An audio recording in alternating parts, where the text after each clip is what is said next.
Hello, everyone. It is Monday night. It is 7 p.m. Eastern Time, which means it's time for another episode of Iron Culture presented by Mass. Tonight is a very special episode because in addition to your regular co-hosts, me and Dr. Helms, we are honored to have Dr. Eduardo De Souza here. He is a professor down at the University of Tampa. He did his PhD at the University of Sao Paulo, and we agreed. So, little context. I think 7 years ago, I did about 3 weeks worth of Duolingo learning Brazilian Portuguese, and that's true. But we got together beforehand and decided we're going to do this one in English, just so everyone's on the same page. So we're doing English tonight because it's been a while for me. But Dr. De Souza, thanks so much for joining us. Welcome to the show. Well, thanks for having me on, guys. I'm really excited to be here. And yes, Brazilian Portuguese is way different from Portuguese from Portugal. But I'm gonna share my charming accent in English, so don't worry about it. Perfect. Yeah, I learned very quickly that, Brazilian Portuguese and regular Portuguese, they were both well outside of my reach. For whatever reason, I just cannot learn languages. So it'll be English for a while here. But Dr. Helms, you are a legend. You have written so many Mass articles that have touched on Dr. De Souza's work and touched on the work that's cited in Dr. De Souza's work. So I am humbly going to pass the official pilot position over to Dr. Helms for this episode to kind of steer the ship bravely. But before we do that, let's make sure we get our housekeeping out of the way, the stuff we always got to do. If you like the show, you want to support it, make sure you like, rate, subscribe, review, send a link, share it with people, all that stuff. Subscribe to the Mass Research Review, become a member of the Mass community. That's big. If you want to see the entire Mass crew together for literally the first time ever, so that's a true thing that is almost impossible to imagine. The Mass Research Review started in 2017. There has never once been a time where the entire crew was together. And we're talking about a crew that has never been more than 4 people. So it is almost impossible to believe that that's true. But for the first time ever, the whole crew will be together at the Sports Nutrition Association Conference in Austin, Texas, April 12th and 13th this year. We are all speaking at the conference. So if you want to be part of the first ever Mass team meetup, all you got to do is buy a ticket and get yourself to Austin. It's that simple, Helms. It is. It's that easy. I'm really looking forward to it. It'll be nice to actually meet. I've only not met Lauren in person because I've met everybody else. So that'll be a really cool experience. Lots of other great speakers as well. We've got, if you're into the academia, we got Sean Arendt. If you're into the history of online coaching, the very first online coach, especially in the natural bodybuilding scene, Dr. Joe Klimaszewski. If you're into nutrition, science, communication, nobody does it better than Danny Lennon from Sigma Nutrition Radio, our frenemy over on that podcast. We've also got Lauren Conlin, we've got Gabrielle Fundero, and we've got one of the most prolific and popular YouTubers who are in the space communicating science to a very broad population, which is, as much as we sometimes get frustrated with how science communication goes, it's a good problem that we have something to critique at all, because Jeremy Etier, he's going to be presenting there, and he's got, just over 7 million subscribers, which is, honestly, I look back 20 years ago, never thought it would be possible. So there's so many people to learn from, and we're really excited to do that. But yeah, all of that Helms, sales. I should mention, Yes, go ahead. You've never met Lauren, something you should be ready for. She's very self-conscious about it. She doesn't talk about it. She's 6'11", so do not make a big deal about her height when you meet her, okay? Okay, got it. I knew she was tall. I mean, she has those tall vibes, but that is taller than tall. Yeah. I'll tell you what. All right. Well, okay, enough shameless self-promotion. I just want to first say a big thank you to Dr. De Souza for coming on, taking the time from his busy, real full-time academic position, while we social media PhDs just pretend. No, but in all seriousness, it's really great to have you on. One of the things that we talked about that I thought would be really helpful for the audience is to get more context on some of the higher volume research, because while higher volumes are all the rage, and they kind of have been for a while, out of the total proportion of research on volume, it's a little bit weak in terms of, say, sets over 20 per week in the traditional counting method. But the only reason it is not completely weak is because labs like yours have done a lot of this work. So I thought it would be really great for you to give us, a bit of your background, why this is interesting to you, and then talk to us a bit about the research that you've done. Some of it having just come out in the last couple months on high volumes so that people can get better insights into this area of research. No, yeah, great. Again, thanks for having me on, guys. Really excited to be here. And really short background about myself. Again, I came from Brazil. I came to do my postdoc here. We did a study, was in collaboration with Mike Roberts. When we published at PLOS One. So yeah, my master's was about concurrent training with muscle biopsies, those kind of things, and muscle growth. And back in 2000, that was 2010, I guess. No, that was before that. In my master's, we had that idea that potentially the cardio would hurt the hypertrophic gains. So the idea was to look at this type of research.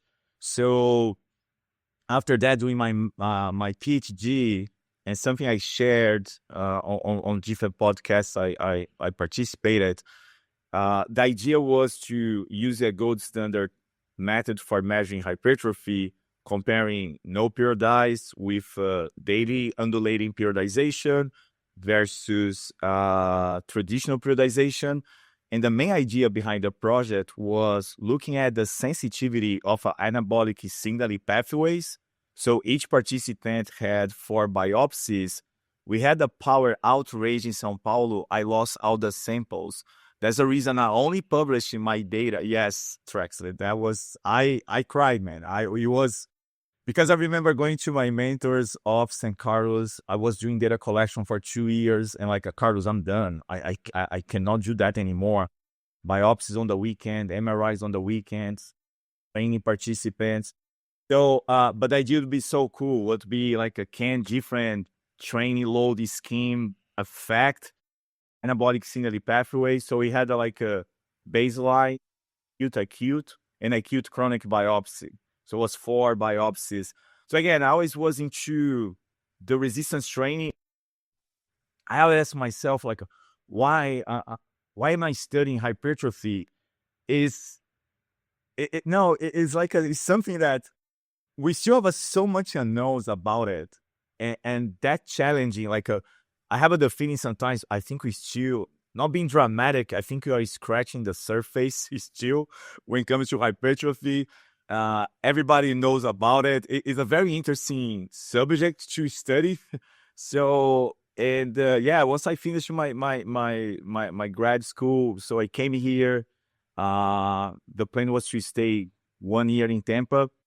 So then they invited me to teach a grad course in the master's program, which I'm the director of the program now. So then I started to do the first research. That it was when I came across with a mass. The first research done here in the lab was the auto-regulation. I would call totally different now, Helms, but was the auto-regulation exercise selection. Mm-hmm. That was, yes. And Roche, yeah, such great. We did a Roche, Tanuj. I miss that Chris Barakat was the team I had here in the past. So that was the first study. We put it together here. I would redo a lot of things different now, but was kind of the study that has a special place in my heart, because it was the first study here as a professor working at UT. So always about those things, that how manipulating training variables, does that enhance, maximize muscle growth? Always that question. And now I keep studying, and like if it does something, the difference might be so small that might be not relevant. I don't know. I keep joking, I'm getting grumpier and older, and I don't look at the data the way I used to. So way more excited. I was more naive as well. I think that's part of the process. And when we started to study volume, the first study here was the All Bay paper. And it was interesting because, and again, that's something I started studying the way that, man, when you talk about study training people, in my opinion, not accounting for previous training volume, it would be a confounding variable. And I like we're not accounting for that because one guy is doing like 25 sets, and now he's putting the group for 12. So he dropped pretty much 100%. He like he cut by the half his volume at this point. And the first study was, okay, let's track what they're doing before, and then you're gonna randomize based upon the previous training volume.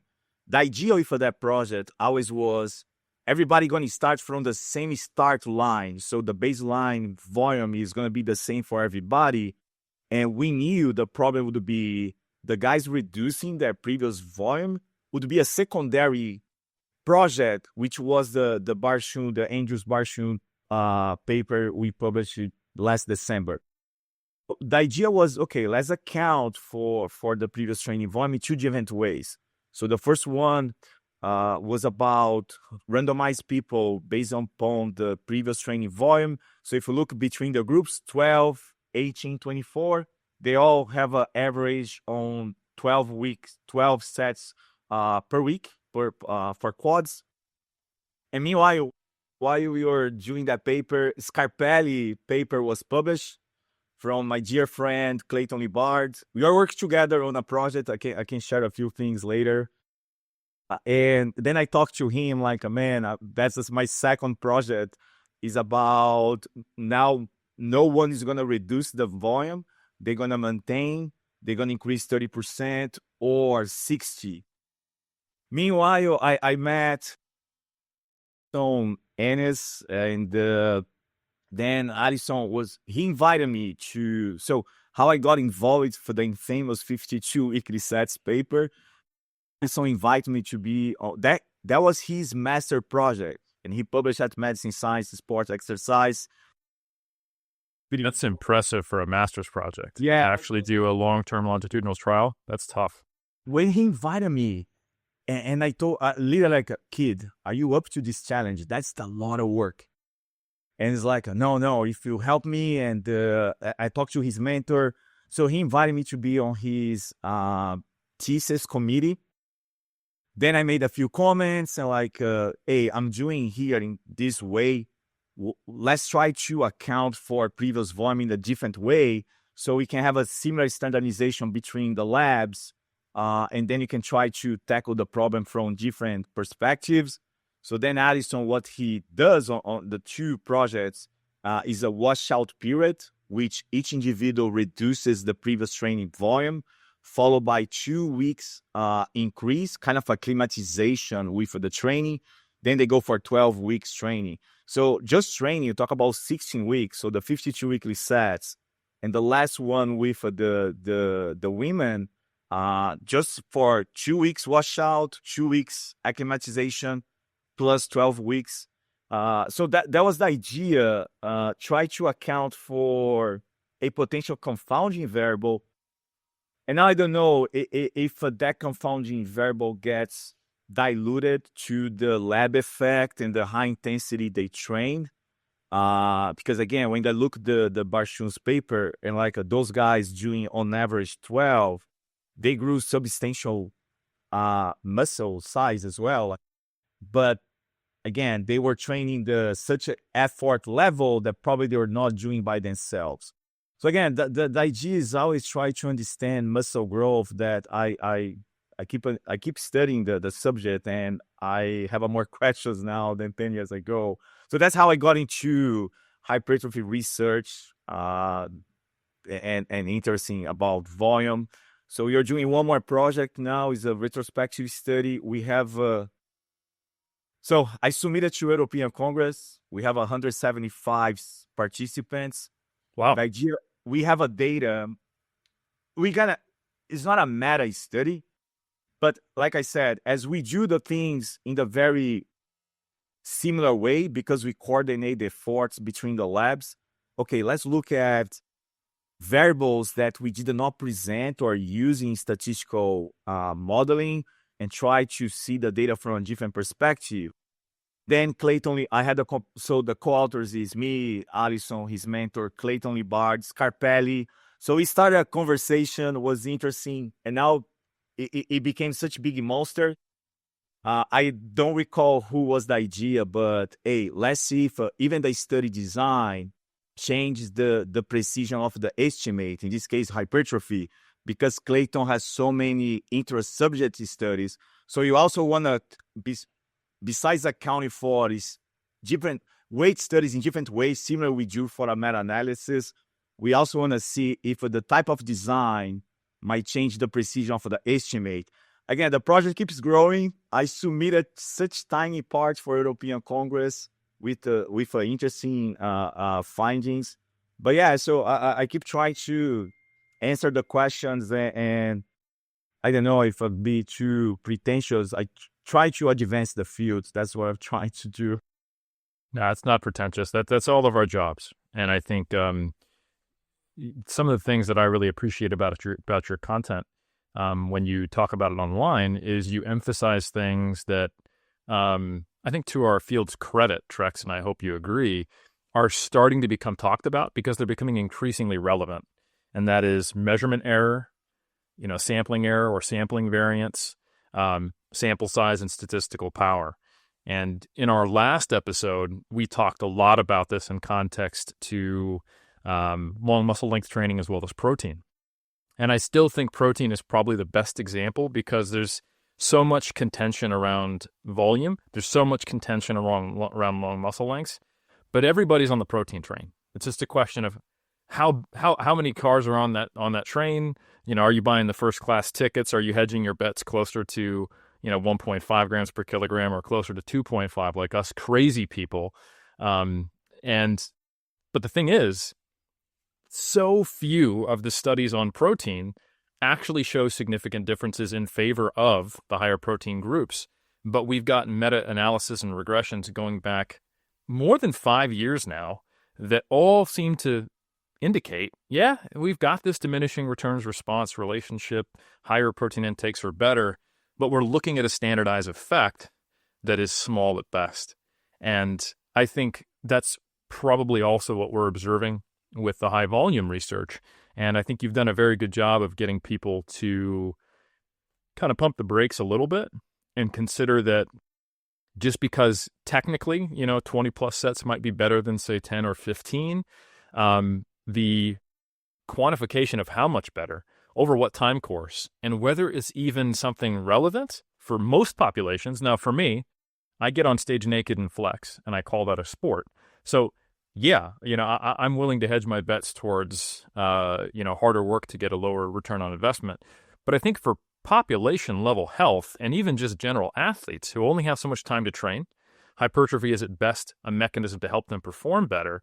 Or people who are looking at, hey, I'm a father, I have a full-time job, I'm interested in health, I do like lifting weights, and I do want to get the most out of it. But if you tell me that I can get 80% of my gains doing 1/3 of the work of what's going to maximize it, I will take that every time. And I think that message is one that has not been delivered well enough in the past. So I appreciate that you have been a part of that conversation. Yeah, no, thank you. Yes, but again, did you notice, Trexler, he was comparing him to me, a dad, full-time job, getting fatter, not too much time to work out. Anyway, I never said the words getting fatter. I saw your anyway. Yeah, no, I picked up on that too. He basically said it. Yeah, basically said it. I am a very insulting person. You're right. We don't want to go to that debate. I think bodybuilding is a sport. It has organization, it has anti-doping and competitive schedule. That's sport, in my opinion. Subject. Hey, you are welcome back anytime on Iron Culture from now on. That's all you had to do. That's all you had to do.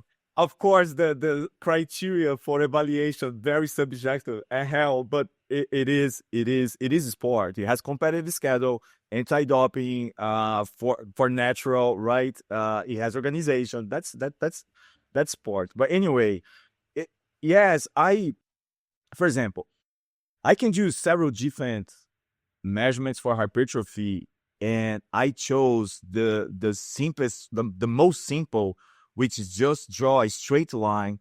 Because when I started to study that population, I noticed like, man, I'm looking at relative change, like a percentage wise, I'm looking at 1 digit change.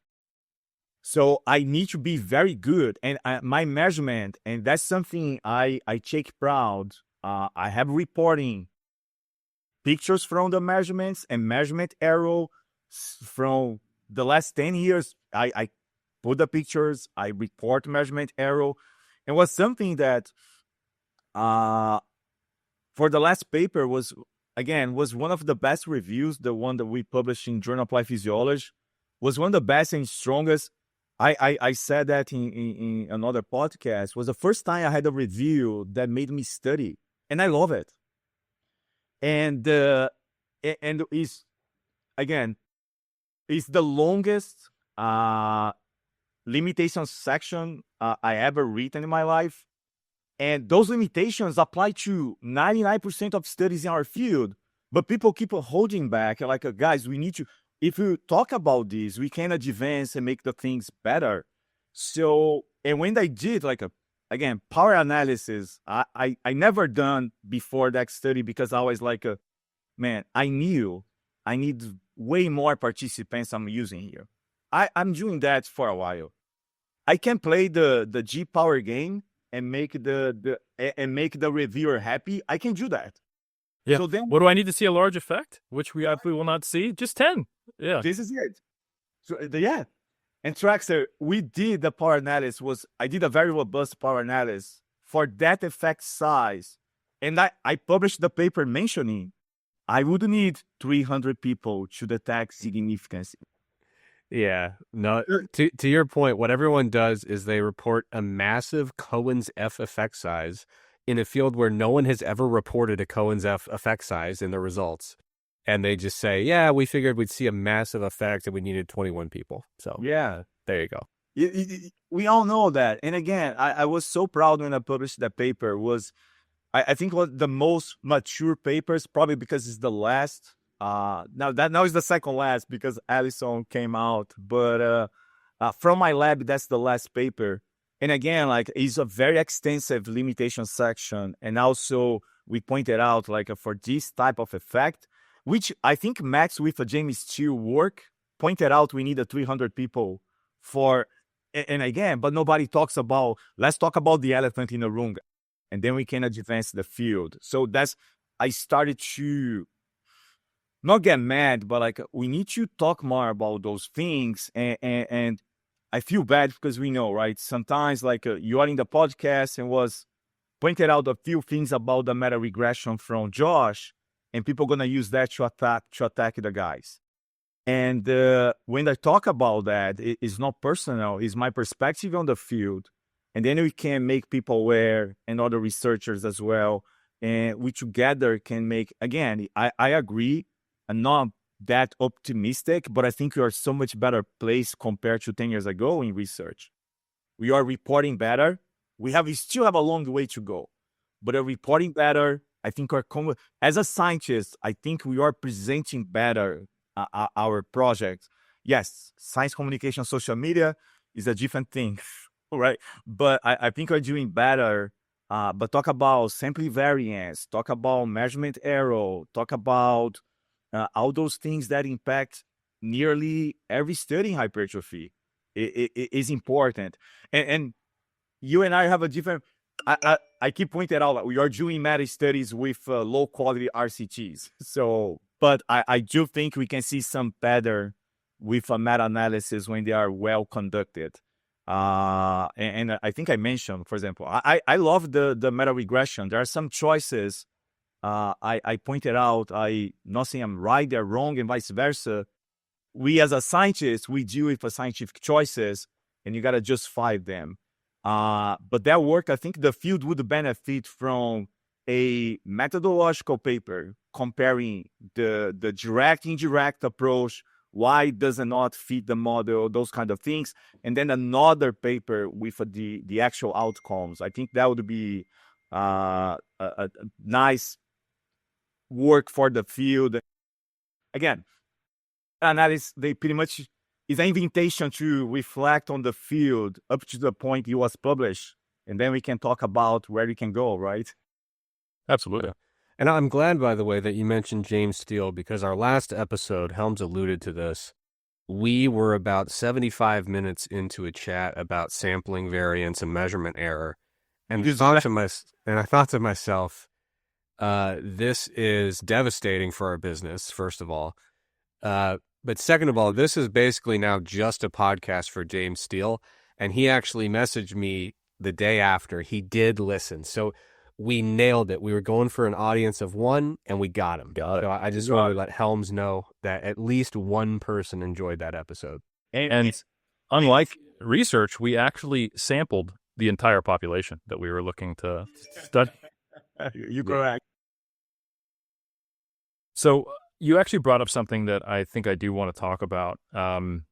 One of the common things we see in science communication right now, and I think it mirrors kind of the general distrust in society that started in COVID, has always been there, but got exacerbated, of a distrust of authority and even a distrust of science and its integrity, has been the questioning of the legitimacy of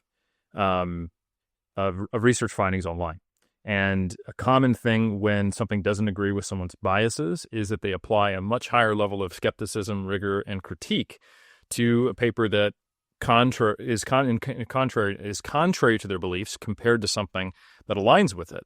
And this is especially problematic when you have people who don't realize their level of, I'll say ignorance, but I don't mean that in a negative connotation. Like, why would you know these specific things we're talking about unless you were a researcher? So we have people who are informed enough to read a study, but perhaps not enough to critique its methods or critique its stats, who are now having questions about whether, but these folks are not training close to failure. They're not being observed. Certainly you can't do that much volume unless you are sandbagging in some way, et cetera, et cetera, et cetera. Now, of course, if we actually do surveys of bodybuilders, the majority of them do 18 to 24 sets in a week. So this is actually not that uncommon in certain areas.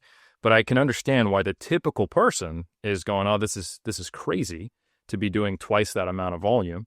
They are thinking about it from a day-to-day perspective rather than building up to it or doing it for 12 weeks or 8 weeks. And they also are not aware of a lot of the methods. So there's, questions around, is this all edema? Is this measurement error? Or is there even just bad actors? The thing about it is people are a lot of the times just repeating what other people say. Like there was a point where the NS study that you were a part of, people thought it was a study by Schoenfeld. And I would consistently have people go, oh, the 52-set study by Schoenfeld. I'm like, that was not Schoenfeld's study. Like someone online is critiquing a high volume paper and you're just saying, oh, a high volume paper must be Schoenfeld. And I'm just repeating what that person said.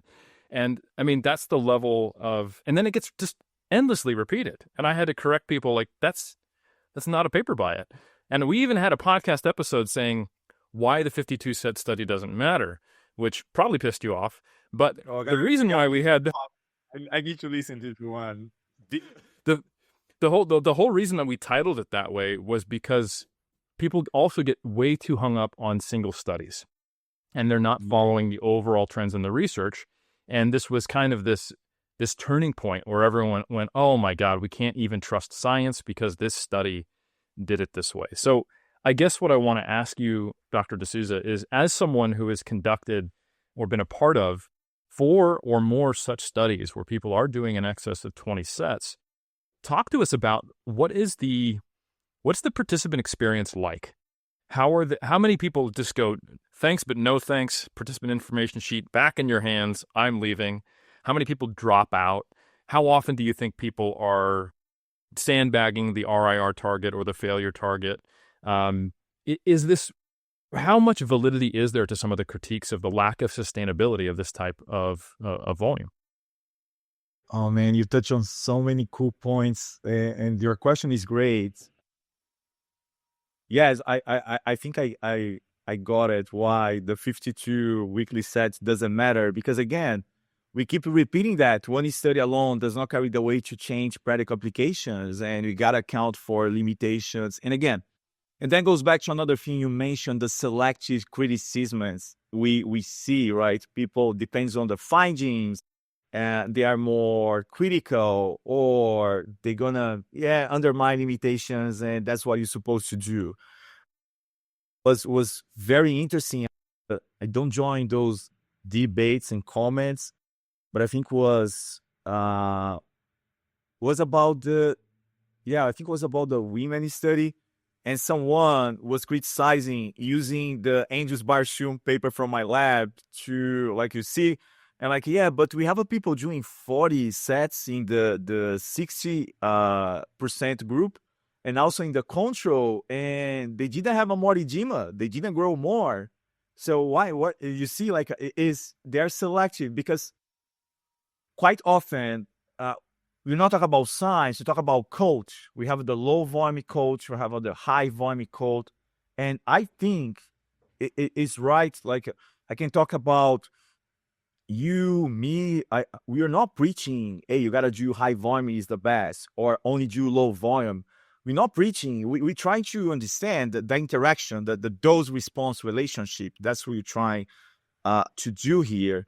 So, and you also touch on something really, really important, that the build up over time is not they started, especially the Ennis paper, right? They started with 22 weekly sets, and they were kind of doing that.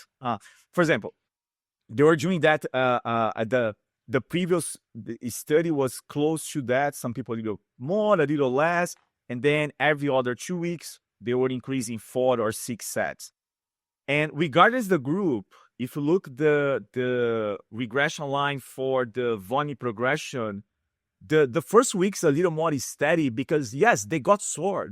The first week of training, everybody got sore, because we pushed them to, come on, you have a more than 2 in the tank, keep going. And that's why we always do the last one to failure, because if the target range, the target rep range is 8 to 12, and the first session, the last set supposed to be to failure, the guy did 17 to failure, we're going to increase the weight for the next. And then at the session number 2, we are there, like now we are 2 in reserve, and the last one now is to failure.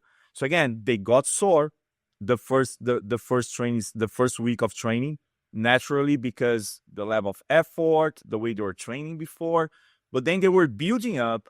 And then his strength was we were progressing. If you look at his paper, the 3 groups increased the volume load because they were progressing. And they were training hard. Yes, some guys at the end were drained out of energy. They were tired.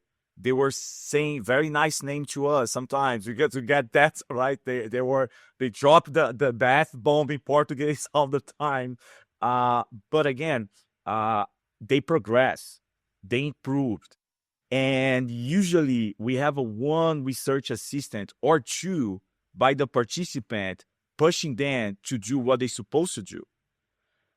We do the consort diagram flow. Usually the dropout rate is not way different. It varies, right? We know that 20-30% is a good number. I can say that for volume studies, I haven't seen very close to 30. I had a huge dropout with the study from Andrew, because the second leg was, we did one entry point, was the fall before COVID. Then we shut down in the mid. So you're doing the second semester data collection. We shut down the project. When you resume, people are still getting infected. We lost a lot of people. So we test, and we had 53 people who started the training, and we ended up with 29. And again, like, I test 53. They started. And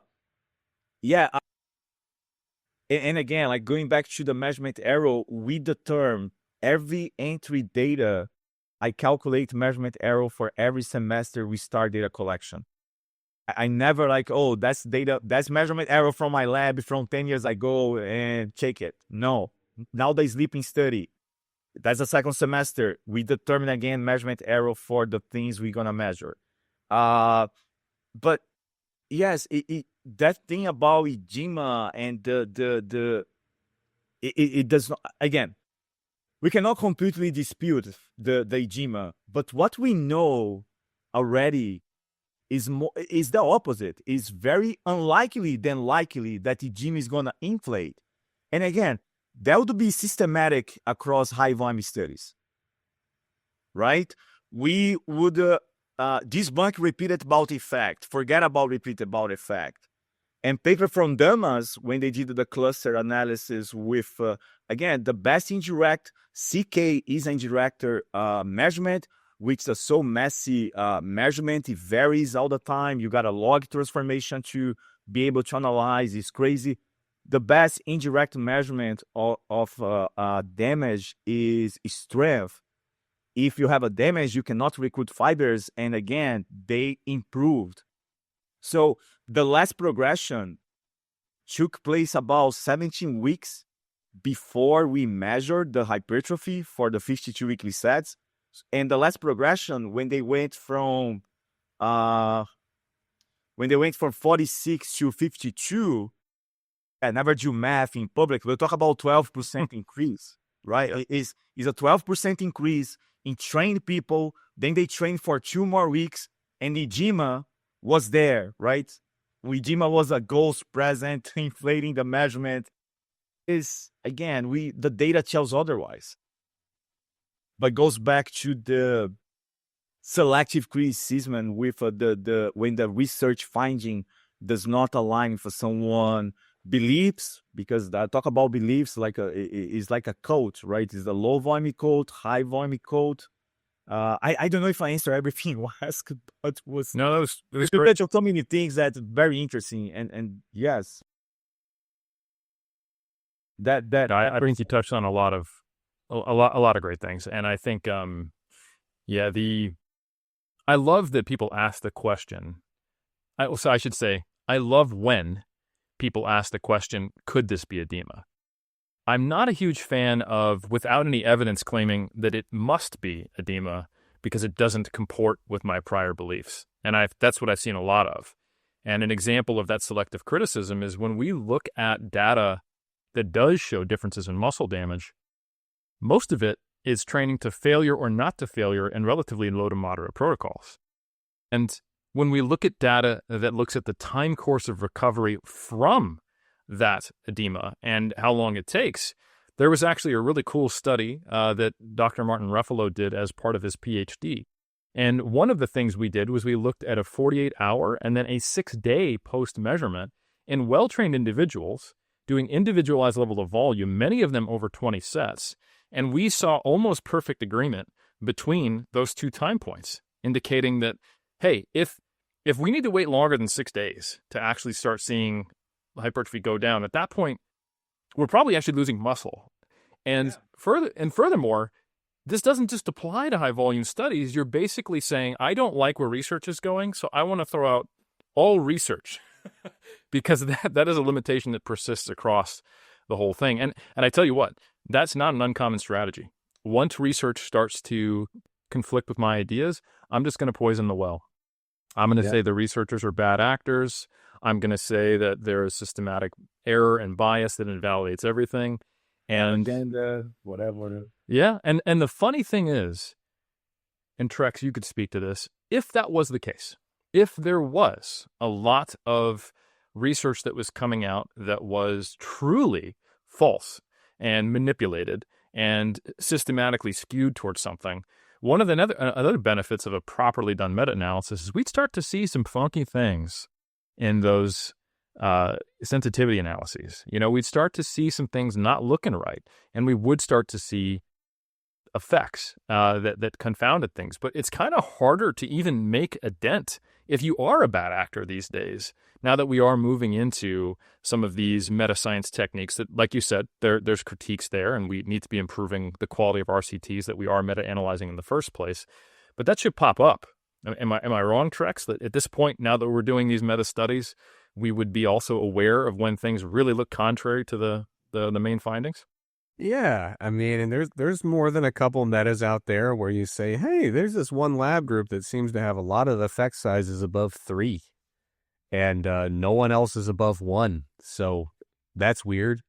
So yeah, that stuff comes out, and like what I do find is the more people know about meta science, the more I mean, I don't know, virtually like every person I interact with in research is like somewhere between obsessive and paranoid about just high quality data. But I think once people start to understand meta analysis, they realize like, oh, like not only is this important for a million other reasons, but like you will be caught with your pants down if you're just like going out making stuff up. That's, you know, not unless you're good at making stuff up, you know, like it's gonna look really odd in the literature.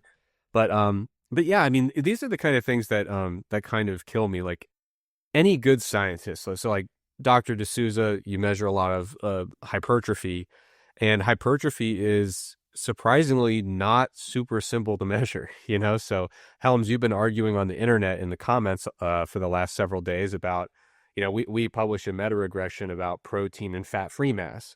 I have been respectfully discussing the difference between lean mass and hypertrophy with the great Professor Stu Phillips.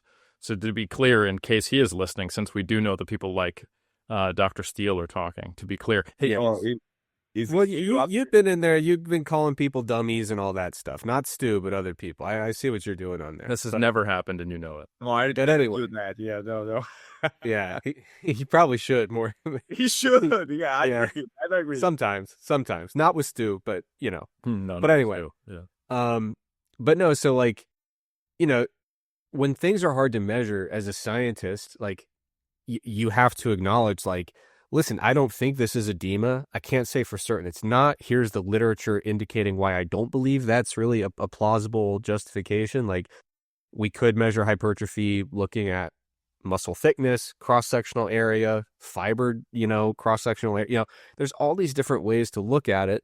And a good scientist will give a pretty measured and nuanced discussion of, I'm aware of the different measurement pros and cons. Here's the one we go with for the following reasons.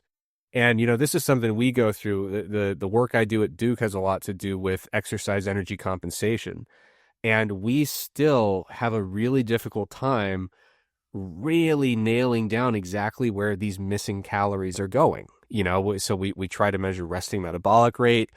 We measure total daily energy expenditure with doubly labeled water. We could bring you in and do thermic effective feeding for a meal or two here and there. We could try to bring you into a metabolic chamber for 24, 36 hours, but then you're like a hamster in a little box here, and that's not how many calories you normally burn. Like in our area, we also have this thing going on where we produce a finding. Inevitably, some number of people do not like it. And then they say, you know, you're an idiot. You measured it wrong. Here's what really happened. And I will never understand the hubris of the internet commenter who's like, Dr. De Souza's been studying hypertrophy since his master's, which he got in 2010 in Sao Paulo. And I bet he didn't think of this. I bet he has no idea how to measure hypertrophy, and he doesn't even know edema exists. But if I go in the comment section, boy, am I going to enlighten him, and he might change his whole life based on this. He's going to realize he wasted, what is that, 25 years since your master's? Like, Yeah, that kind of confidence. 15, but yeah, 15. Okay, you never do math in public. You know, We lost 10 years in COVID. I completely lost my sense of time, but you know, it just kills me that you'll jump into the comment section and people are like, I bet this guy's never heard of edema. I'm gonna go ahead and enlighten him on that. If you could buy that level of confidence, put me on the list. I'll pay anything. And the people who criticize it, they never measure hypertrophy. They don't know how to measure it, but hey, they crack the code, and we are doing something wrong. Yes, it is the effective reps model, is the edema, they keep vomiting. Sorry, pardon my French, but it's off sometimes. I'm not. Yeah, that's why I don't join those discussions, because You're a better man for it. yeah. No, and it's you know, I'll throw Helms a bone here. It is, in totality, the net impact. It is good that there is vigorous, robust debate about the stuff we're doing. that is the most you can ask for, is to be doing research that anyone cares about. Because I can tell you what, I know a lot of people who do research I do not care about. Like I've been to some talks on campuses where I go, I cannot believe a person spends at least 40 hours a week on this topic, but more power to you. But we really are lucky to be studying exercise, nutrition, the kind of thing when you walk into a party, you walk into a gathering, people want to know what you're finding. You know what I mean? Like that really is a privilege. And if the small downside is sometimes people on the internet call us an idiot and tell us we don't know things we do know, that's okay. We can kind of, either opt out of that conversation or take the Helms route and diplomatically explain, well, that could be the case, but it probably isn't because of this, but we're more inclined to think it's the following. So at the end of the day, it's good that people care. It's good that people are staying up to date with the research. And it's good that people like Helms respond to more comments than I do, because I might be less diplomatic. Yeah, I try to do my part. I just want to echo you both. Yes, it's great to making questions. We scientists, we are doubters. We do make questions. We submit the work.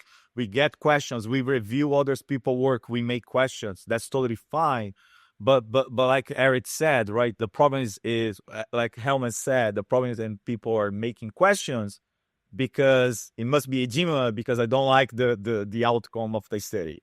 So then I'm gonna throw something in and talk about the scientist's integrity or something like that. Attacking, it makes me mad, especially when they're attacking young, talented people that, again, they're trying to learn and grow. But they crack the code and you're here doing everything wrong. Yeah, and I will say that that's the one element that I, at this point in my career, cannot empathize with. So I have been called an idiot. Actually, my undergraduate thesis, there were at least 2 blog posts about how stupid I am because it was about a kind of a controversial topic. So I know all about that game, and I'm fine with it. But I've never had the situation where I was mentoring a doc student or a master's student, and they finally published their first lead author paper, and then people on the internet are calling them a fraud or a dummy or whatever the case is. So I feel like I would take that a lot worse than if someone's calling me an idiot, because frankly, I tend to agree with the people who call me an idiot. But yeah, when you have like a young person who how vulnerable they are because it's their first paper and they're so excited, they did a great job, and people are, attacking their integrity or, attacking their ability level, I could see how that would really, really be much, much tougher to handle. Yeah, I keep telling there are so many similarities between being a dad and mentor, professor. It hurts you if they talk about your students, man, like about your kids. And yes, it is. I can empathize with that as well. Like, is everyone, again, human beings and any studies, they all deserve grace, and we can't. Yeah, and they don't care attacking people just to prove they're right and we scientists are wrong. I don't like this part of social media. Yeah. Well, now that we've done the scientist apology tour and martyrdom, we've martyred ourselves so well. I feel pretty special. Let's talk about some things related to your findings. So, the general perception now is that more volume, if you can recover from it, and it doesn't seem to be negatively impacting performance or leading to injury or burnout, is probably a good thing for hypertrophy. Now, you have conducted studies not only comparing groups that are higher versus lower volume, but also the progression of volume. And you've also compared this in both women and men. And you've also been able to get kind of the anecdotal word on the ground, the qualitative experiences from these participants. Because one thing that I sometimes think is worth commenting on is that we rarely do like exit surveys of studies. And I have done this in a few studies. We did actually my very first student that I mentored, who I was on his master's thesis committee, did a case series on weightlifters and powerlifters and had them go on a borderline ketogenic diet. And then it was mixed methods. One of the things we asked them on the way out was, would you do this on your own? And if so, how would you modify it? And despite some people getting what would be described as pretty decent results in terms of body composition change while maintaining performance, all of them said they would do something to change it. So it wasn't necessarily worth it to them. And the difference between looking more jacked and getting a 10% improvement in muscle thickness are miles apart. So I would love to hear from your perspective, despite what may be reported in the papers or reported in the current meta-regression, what is your take on volume and how to apply it, considering all those factors, Dr. De Souza? Oh, man. That's a question. It is like everything that's linear in human physiology, correct if I'm wrong, is linear until a certain point, right? It plateaus after a while. Can you say that? I would agree. I think everything you talk about it, and that's how now I keep approaching volume. Like even blood pressure, it'll go up until something ruptures, and then it'll plateau, and you will flatline. Yeah. Yeah, and again, like when I see the studies, again, with all sampling variance considered, everything else considered, as we talking as a group more, and I know the way you're not saying you're doing better, but the way you communicate and the way we are looking at the data. For example, the absolute change in the 52 weekly sets is similar to the all-basic study with a way fewer sets, for example. That indicates to me, but there are other factors, and then I'm going to answer you just to give you some context. And that tells me that, yeah, maybe until a certain point we increase volume, we get out more benefit. But when I have studies with 12 to 24 with a similar effect size or absolute change compared to 52 weekly sets progression, that tells me something. And that was the way I look at the Josh data, because it shows the dose response when and again, we talk about only studies for trained people. They analyze everybody together, but it shows that you get a more hypertrophy until a certain point, and then it plateaus almost. It's always linear, right? But anyway, so when it comes to trained people, I think above certain volume, you don't have there is a diminishing returns for sure. And maybe the difference, the question I keep making, and again, it might be subjective for someone being naked flexing on the podium. Yes, that point whatever centimeters is important. And again, I value anecdotes, I value experience, but just trying to understand that dose response relationship. So again, that always calls my attention that when I look at our 40 studies individually, we have a huge variance in our training people in again, women versus more or less trained, and the effect sizes and the absolute change are not so different. Mm-hmm. And that's is like okay. So should the people? I think is a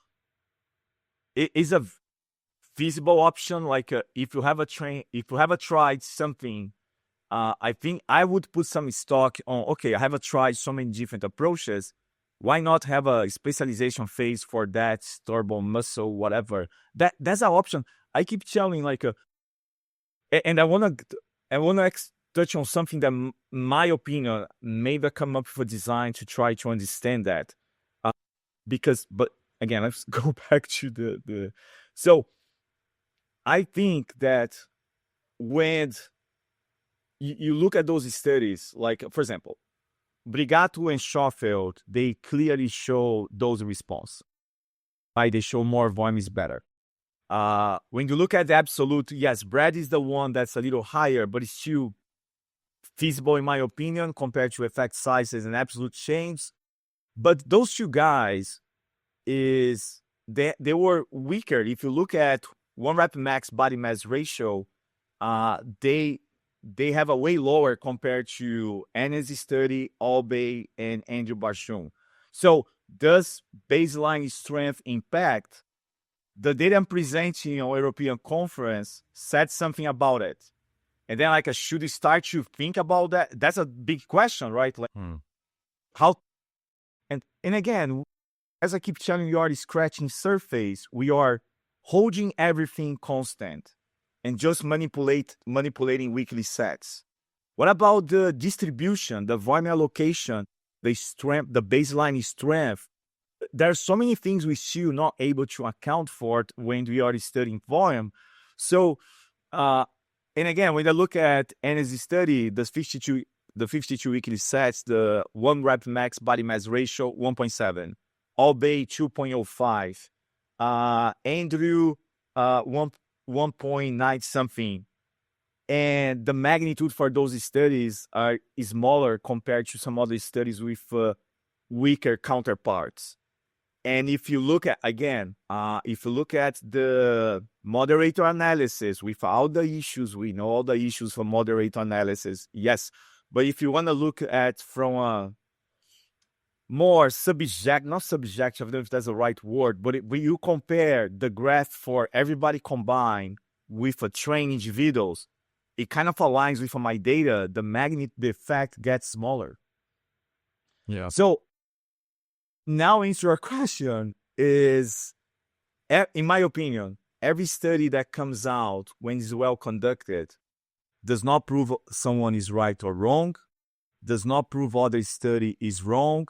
It gives you another possibility, another opportunity, another way to apply a science. You have a toolbox.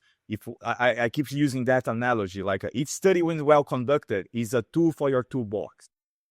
And then with a more study, the toolbox are getting bigger. You don't have a room for put a new box. You're not going to throw away. You buy a new toolbox and keep adding.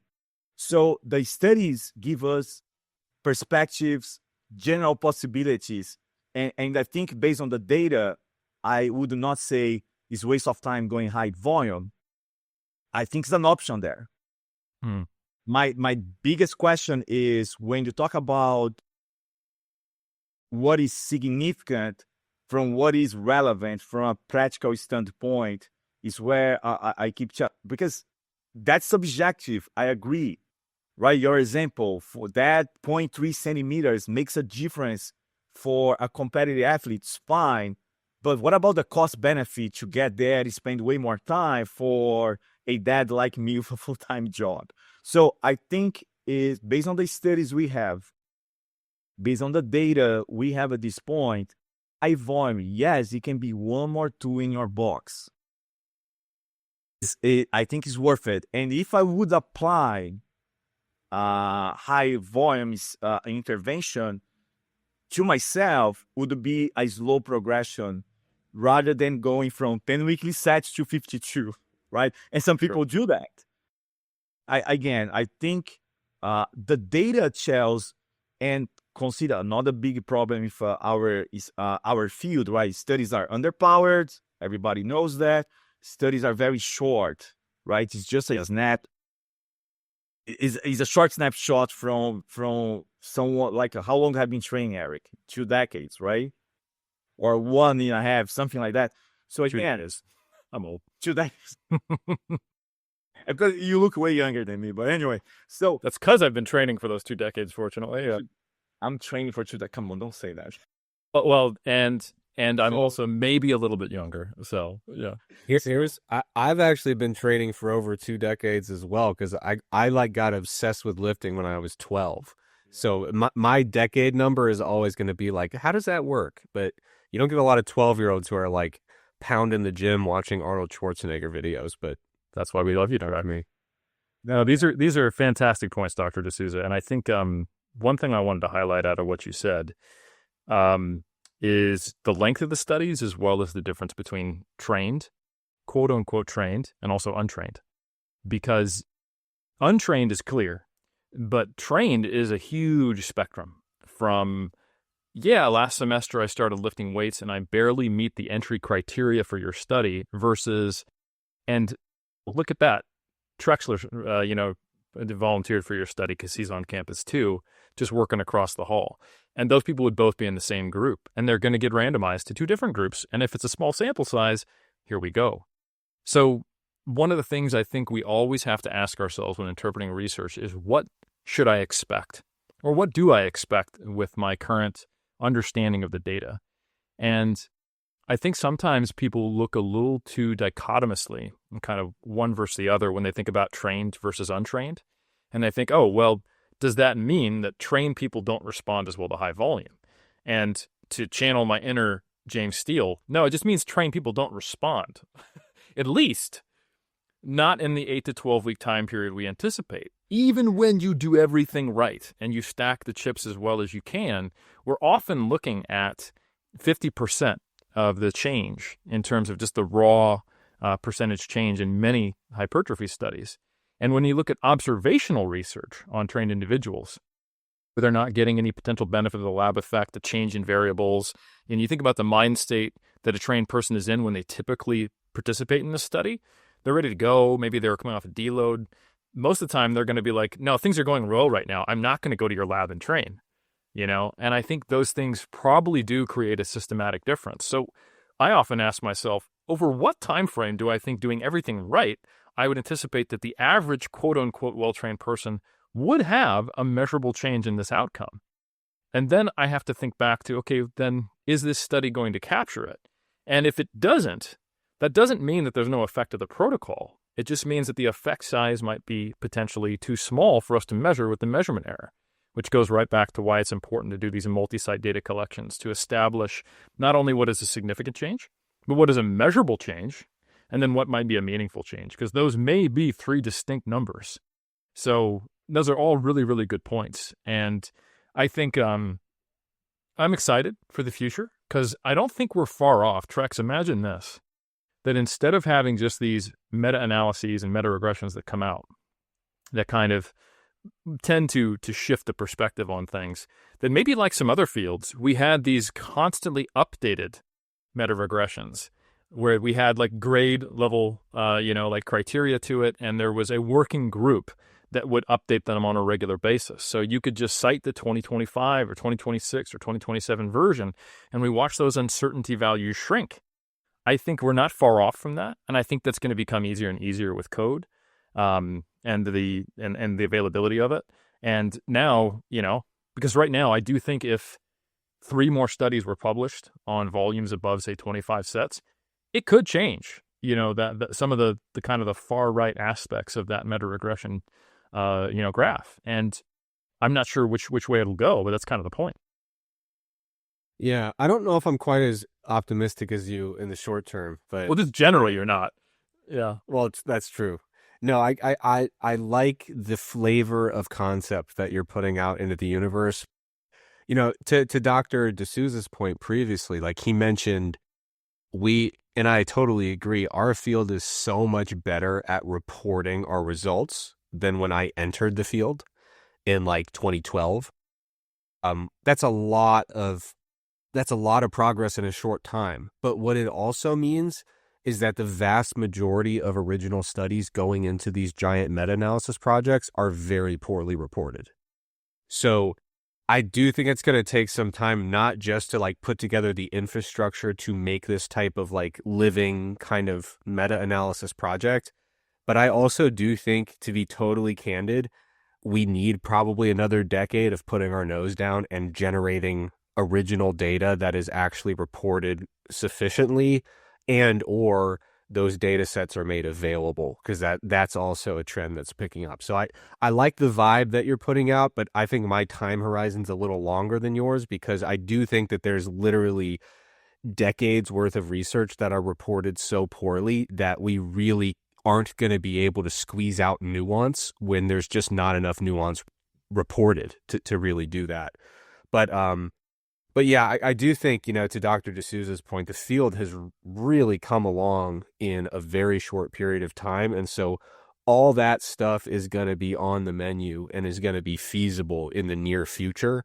But I think we do. And one other thing that is kind of hindering our ability to get there, Helms, if I may, is the troubling trend in the last 5 to 8 years where like our field decided that original research was out of style and we're all doing meta-analyses of like 4 studies at a time because that was mostly just called COVID. I think surveys also exploded. That's kind of the covariate.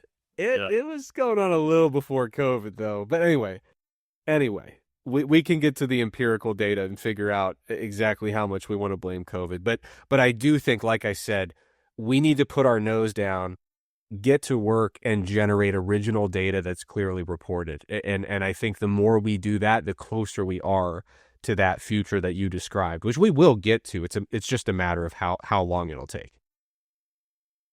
Well said. Dr. De Souza, anything to add to that? No, I agree. I think I stay in between you both perspective, but it's interesting. We all very diplomatic. Agree. The field you get better down the line, right? We agree that. Yes. And again, just look the first paper I published was in 2007, Journal Strength Conditioning Research, almost 2 decades. My first publication. And when I look, yes, we use mixed model. I got lucky because my mentor wrote a paper for Medicine Science Sport Exercise criticizing the use of ANOVA in 2004. But nobody read the paper. We should have used mixed model. In 2004, Carlos was talking about that. Carlos taught me about coding on SAS. I used SAS in 2006. But when I look reporting from that paper, it's like, man, I think I'm getting better, right? Because that I think we all we see the field getting better. Yes, there always gonna be bad studies.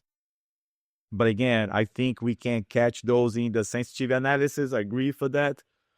And I think the last thing I want to touch with was a nice perspective or finding. We always had the idea about the inverted U, and if it does exist, the current data does not support that idea, right? It's probably a higher number, and probably we cannot capture. And I love the point. Your questions, Eric, is the questions for a true scientist. We literally, are we doing these things right? Can we capture what we want to measure? And that's a question we should, every study we join or start to conduct, those are legit questions. A true scientist cannot lose them. You cannot lose sight from those questions. I love your perspective. I agree. Kind of disclosure point. Every study I started, my bias was higher volume is going to be better. For sure. I mean, it's the dose, right? And I think one of the big disconnects between volume research and what happens in the real world, from my observations as a competitor and a coach, and just being in the gym a long time, is that many times when people increase volume, something else gives. And in a lab, we're very intentionally saying we're fixing everything and increasing sets. So yeah, of course we have to maintain the same exercise selection. We're not going to go, oh crap, I can't do squats again, I'm going to do leg press. Of course we have to keep the rest period the same. We're not going to go, God, I'm so tired from 16 sets. Can't I just get 5 minutes in the bathroom? Sorry, like we have to maintain the rest period. Oh, I got to drop load. Well, only if the RIR is there or whatever way that we're controlling for that aspect. So I think what we see in the real world is the effect of what I would describe as pacing, right? Is that when you increase volume, there is a point, depending upon what people are acclimated to, pain tolerance, motivation. And I mean that from a very big picture, like what is their motive for what they're doing? Like you have to be able to justify, why am I here 3 hours? Am I going to actually maintain everything else the same when I increase the dose? Because that's the only way to observe that in the real world. So I do suspect that the inverted U happens earlier in real life compared to what happens in a study. And that is, I think, a really important thing to understand is the difference between how this study, which is telling us a concept rather than a direct or a directive for how many sets to do. So yeah, those are all critical aspects. And just because we understand the directionality and the shape of a relationship, it doesn't directly inform what we necessarily should be doing in the gym in all cases. So those aren't new messages for many in the mass audience, but I think it's really good to hear it from another perspective. And it's also good to hear it from someone who has been literally in the trenches conducting a good chunk of the high volume research. I think the final question that I have for you, Dr. De Souza, is what are you most excited about in our field? That could be something that your lab is doing or just generally. And where do you think our effort should be put to move the needle in a positive direction? That's great question. I mean, I reading to we got to improve the quality of the things you are doing, reporting, and that and now is that's something I keep studying. I read more studies about methods and stats than actual studies about volume or protein.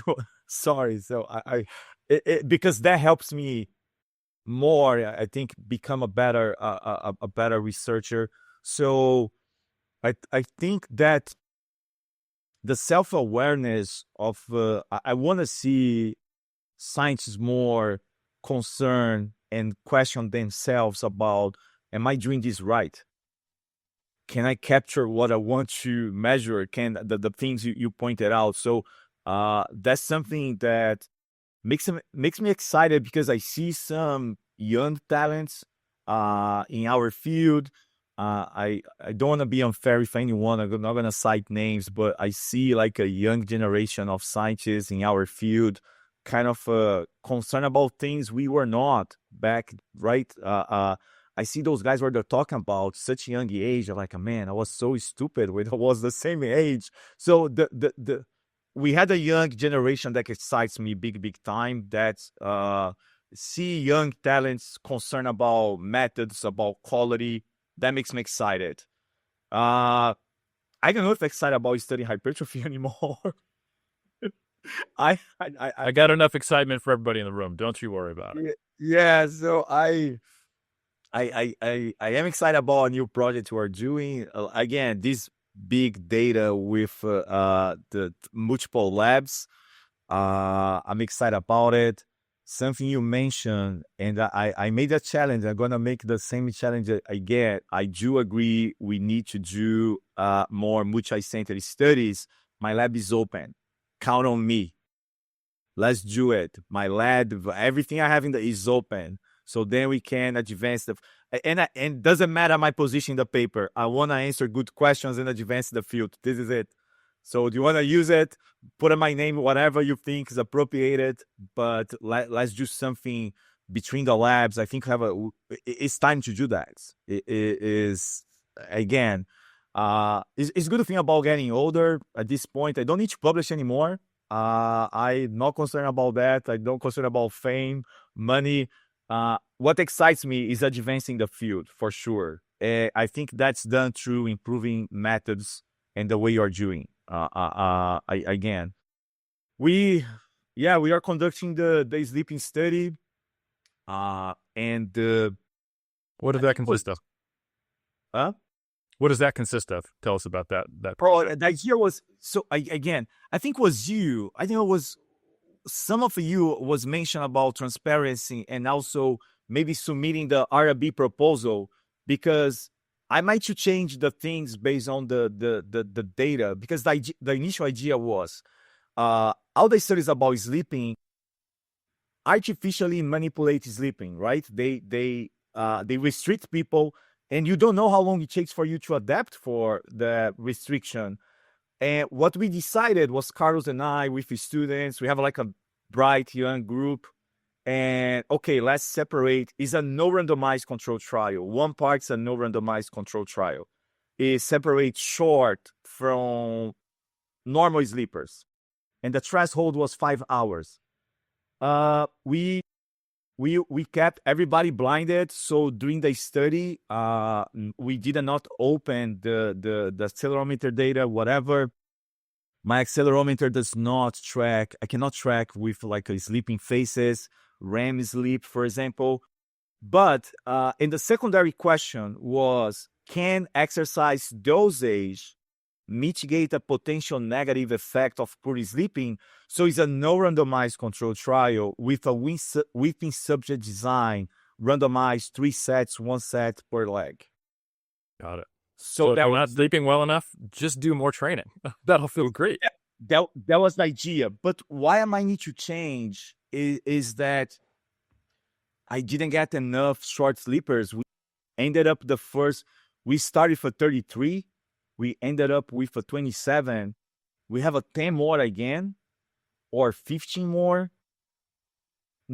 What I submitted, and again, I'm telling those things because when I publish the paper, I'm going to disclose all those things. Because if I don't get enough short sleepers, I might do a mixed model and use the sleeping time as a covariate and see what happens. That's what the students submitted for the European Congress. So it's a project, again, I'm learning because I started to read more about sleeping, track sleeping. It's always cool when you're learning something new. But yeah. If you look at hours of sleep in a continuous fashion, would that perhaps enable you to? We did, like, for example, for the big data, the volume project, we analyze everything as a continuous variable. We did for sleeping hours and for sets, we did. So then to compare, we did a different approach.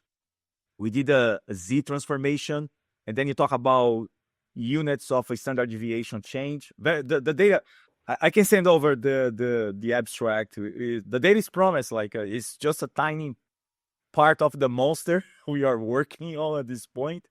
But yeah, man, I think those are the things exciting me. Improving the field to, like Trexler said, doing the grind, go there and collect data, learn from mistakes, keep doing the data collection, and try to answer the right questions the field needs is what excites me. Yeah. Love it. And little hint, maybe a little preview.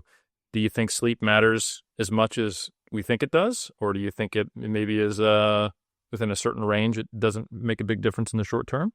Any hints there on the data yet? I think it goes back to volume. I don't think it's just about quantity. There is something about quality. My perspective, my anecdotes. I'm still sleeping. When the kids were younger, I wasn't asleep at all. And then I talked to a good friend, big time researcher, Hamilton Rochelle from Brazil. Hamilton and Bruno Gualano, they did a lot of things for creatine, whatever. And then I was talking to Hamilton, like, man, I'm struggling. Like, I'm not sleeping well. And he was very honest. Yeah, the data is not as strong for performance, but try creatine. I know if it was a placebo, I'm still sleeping the same amount of hours, 5 to 6, but training is getting better. Again, the quality. I also less stress about life and things as well. I think it was at the time when my dad was diagnosed with Alzheimer. Was a lot of things going on. So I think the way it is right now, just looking at sleeping hours, I don't know if it's practical relevant. But we gotta. That's something I want to do. If I do a follow-up study, I might do it.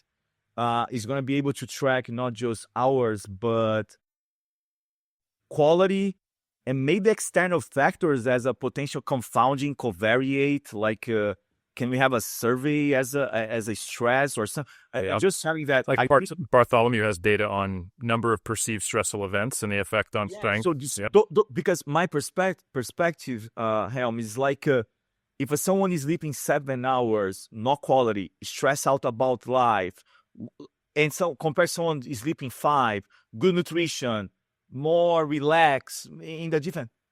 Maybe the 5 hours guy may have a better outcome. I don't know, like how long we need to capture those things.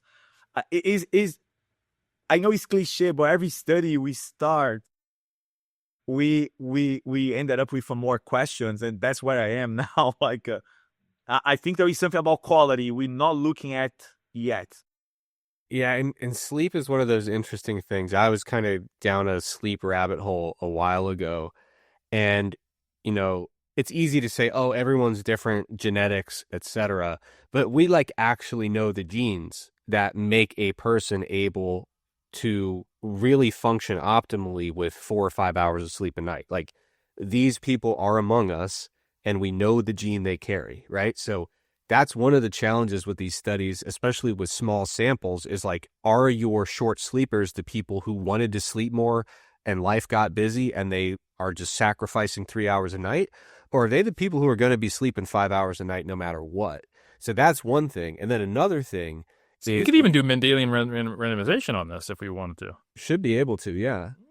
But another thing that will kind of come into play is, you know, you look at studies where they cross-sectionally look at people who are sleeping less, and what they find is higher sleep efficiency.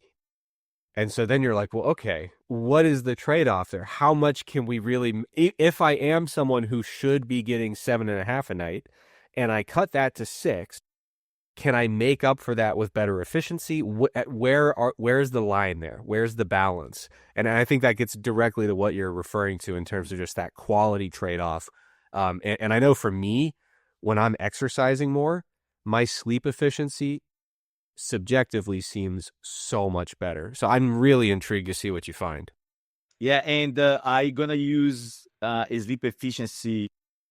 I have the metric. I'm gonna use that as a covariate as well. Nice. Carlos and we are bouncing off ideas again. Like we don't have as many short sleepers, and I'm gonna be very transparent. That's how you submit it. And maybe I can make a supplemental material. That was how you submit it. Was a no randomized control trial, short normal sleepers. We didn't find those shorter sleepers here at UT. But yeah, I have an idea for you. Yeah, I'm open. Assuming that you don't have any strong feelings about ethics, here's what you do. You make your next cohort of students do the study and give them the hardest semester they've ever seen in their entire life. These kids are up until 2 a.m. studying every night, and all of a sudden, you got a whole new batch of short sleepers. I like this idea, Trexler. That's a good one. It's easy. That's a great idea, yeah. Awesome. But, well, hey, yeah. Dr. De Souza, I wanted to say thank you for the time you've already given us. I know we've been at it for about an hour and a half already. Unless there's anything else you want to close on, the floor is yours. I want to just give people the opportunity. I know you're not huge on social media, but you are present. If people are more interested in your thoughts, your findings, your work, what's the best place for people to follow that? Oh, yeah, Instagram is where I have been more active. Is my last name, desouza.eo. I think it's Dr. desouza.eo. You can find me on Instagram. No, I had such a great time here. It was very nice discussion. And thank you so much for the opportunity, for opening up the space. And listen to this old grumpy man talk about science and his perspective. I really appreciate, guys. The time was, I had fun. Perfect. And so did we. So thank you so much. Trex? All right. Well, yeah. On behalf of the Iron Culture, thanks so much, Dr. De Souza. That does it for our episode tonight. We will be back in exactly 7 days. Everyone have a fantastic week, and we will see you very soon.